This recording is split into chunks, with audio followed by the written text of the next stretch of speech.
Hello, it is Tuesday, the 21st of January. Maybe you're having the perfect day.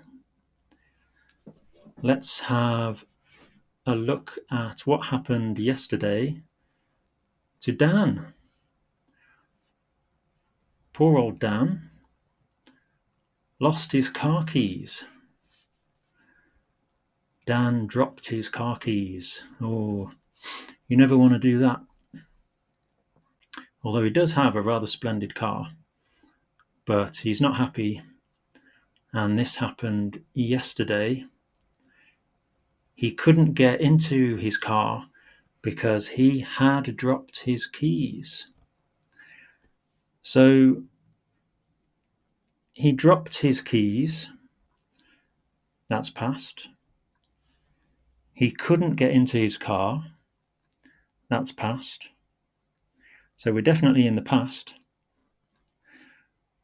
And the event, dropping of keys, matches the situation in the past of Dan not being able to get into his car.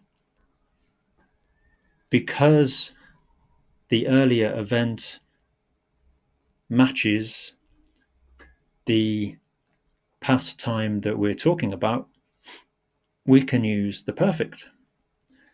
And it will be, of course, the past perfect because we're in the past. He couldn't get into his car because he had dropped his keys. I've had enough, he says. He said, I've had enough. So now we've got a character speaking, and there are two ways we can handle that in English, or at least two ways. One is to put the words that someone says in quotation marks, which I've done here. He said, comma, and then you use quotation marks to show exactly what they said, or as best as you can remember. The other way to handle speech is to report it. Like this lady reporter here, he said that he'd had enough. So she's not saying what he said word for word. She's reporting the meaning of what he said. And this is how you do it. He said that he'd had enough. He had had enough. But of course, we don't like saying had. It's a bit clumsy. So we get through it as quickly as possible.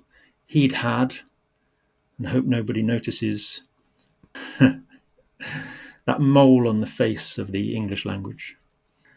But luckily, he had enough money for the bus. So it wasn't such a bad day after all.